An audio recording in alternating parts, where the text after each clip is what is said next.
En los Alfaques, cerca de Tarragona, ocurrió una terrible tragedia donde más de un centenar de personas perdieron la vida. Y como suele ocurrir en algunos de esos lugares donde ocurrieron muertes violentas, años después el suceso parece manifestarse, para recordar a las personas que pasan por el lugar que un día hubo gente ahí, viviendo sus últimos instantes de vida, y que a día de hoy se puede observar una especie de reproducción espectral de esos últimos momentos que tuvieron dentro del mundo de los vivos. El 11 de julio de 1978, un camión cisterna cargado con 25 toneladas de propileno líquido circulaba por la actual N340, superando su carga en algo más de 5 toneladas, según lo permitido para ese tipo de camión cisterna. Además, según las investigaciones posteriores, el camión no cumplía con las normas de seguridad en la cisterna, puesto que no disponía de ningún sistema que expulsase la presión acumulada sobrante. Ese día las 800 personas que residían de forma vacacional en el camping de los Alfaques no se podían ni imaginar lo que estaba a punto de ocurrir. A la altura de San Carlos de la Rápita, en Tarragona, el camión, debido a un fallo hidráulico en la cisterna, provocó el escape gaseoso del líquido, dando paso a una posterior explosión justo delante del camping de los Alfaques. Según investigaciones de la Guardia Civil, el radio de expansión llegó hasta los 200 metros aproximadamente, matando de forma instantánea a más de 100 personas.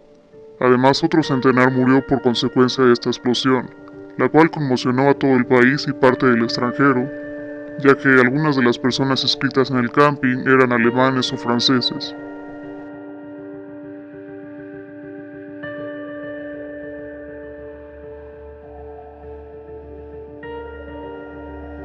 Javier Martín Moraleda de Zaragoza llama por teléfono en directo al programa de Iker Jiménez, Milenio 3, que se emite en la cadena SER, para comentar una experiencia que tuvo al pasar delante del camping de los Alfaques. Esta llamada conmocionó a la audiencia del programa, ya que en esos instantes el presentador estaba hablando de ese trágico suceso que asoló el pueblo de Tarragona, y de las posteriores leyendas que fueron surgiendo a raíz de eso.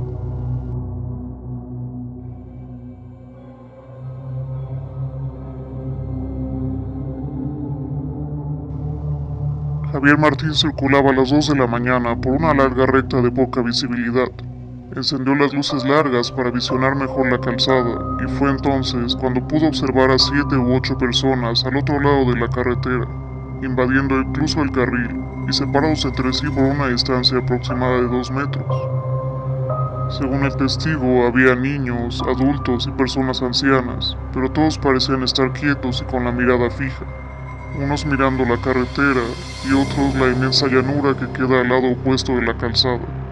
Aquello sorprendió mucho a Javier, quien se fue aproximando con su vehículo, y justo al llegar a la altura de estas personas se percató de algo insólito. Aquella gente iba vestida con ropa veraniega, algunos incluso llevaban en su cabeza las típicas gorras de sol, aunque hubo algo que extrañó aún más a este conductor. Aquellas extrañas personas se mostraban indiferentes al paso del coche, a su entorno, y además estaban ahí completamente a oscuras en una carretera de poca visibilidad, sin tener ni siquiera una linterna. Era, según Javier, como si para esa gente no existiera todo lo que estaba a su alrededor. Al pasar a este grupo de extraños personajes, Javier despertó a su mujer que dormía en el carro, y ella le contó que estaban por el camping de los Alfaques, en donde hacía algunos años murió mucha gente quemada y se vivió una auténtica tragedia. Javier reconoció públicamente que después de escuchar el relato de su mujer, pasó el mayor miedo de su vida. Algunas personas creyeron que todo esto fue montaje por parte del programa de la cadena SER para ganar audiencia, pero casi 3 años después, siguen apareciendo testimonios que parecen indicar todo lo contrario. Hay multitud de testimonios que aseguran haberse topado con estas extrañas personas deambulando por la carretera, o testigos que dicen haber presenciado sombras humanas en el lugar. También hay quien da fe de que ahí se registran numerosas psicofonías durante la noche, e incluso decenas de personas que hablan de gente con el rostro quemado que parecen pasear por esa carretera sin un rumbo.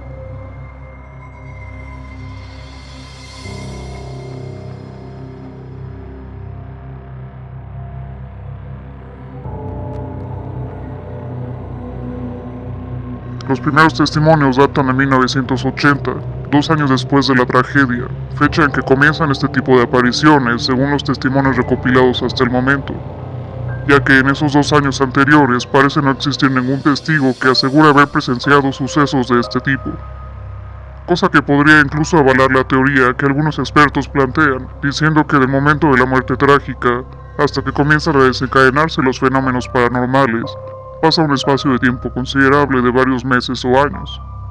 Otra de las teorías que existen con respecto a este tipo de fenómenos es la que plantea la posibilidad de que una muerte repentina puede dejar al espíritu de la persona fallecida completamente confundida, ya que al haber sido todo tan rápido, no se ha percatado de su propia muerte, y no comprende qué está ocurriendo en su entorno, lo que podría llegar a explicar este tipo de conductas.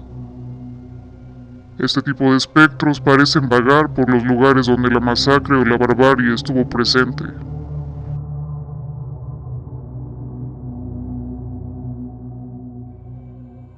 Juan José Rubio, junto con sus compañeros Pedro Gómez y Miguel Delgado, acudieron durante varios fines de semana a la N340, a la altura del camping Los Alfaques. Estaban en busca de obtener respuestas sobre los extraños sucesos que venían repitiéndose. La última vez que estuvieron, pasaron ahí desde la 1 de la madrugada hasta las 5 aproximadamente. Según Juan, esa noche fueron testigos de lo insólito en 2 ocasiones. La primera fue cuando pasaban con el coche a unos 800 metros del camping, dirección Tarragona, y pudieron observar cómo varias personas permanecían en el arcén de la carretera, y ante sus propios ojos, desaparecían segundos después. Una vez en el sitio y después de buscar un lugar estratégico para acomodarse a un lado de la carretera, comenzaron a realizar sesiones psicofónicas y grabaciones de video mientras Miguel se encargaba de realizar algunas fotografías.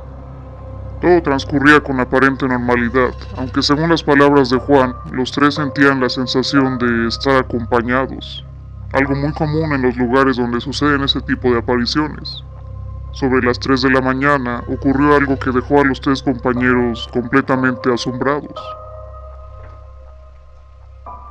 A las 3 de la mañana, todos los aparatos, cámara de video, cámara de fotografías y las 2 grabadoras de audio dejaron de funcionar a la vez. Pilas y baterías se habían descargado de forma simultánea, cosa que en un primer momento achacaron al desgaste de las mismas debido al uso, aunque les sorprendía que se hubieran producido en el mismo instante, pero no le dieron mucha importancia y decidieron cambiar las pilas y la batería de la videocámara. Fue entonces cuando se toparon con lo absurdo. Ninguna de las pilas de recambio ni la batería que llevaban funcionaba.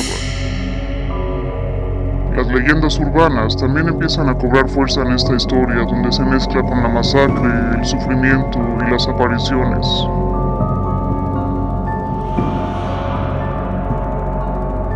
En la actualidad el camping funciona perfectamente, es un lugar además muy concurrido. Quizá por eso algunos de los testigos de estos últimos años sean personas que han pasado ahí algunos días viviendo en esa zona, donde la impregnación parece dejar una vez más su huella.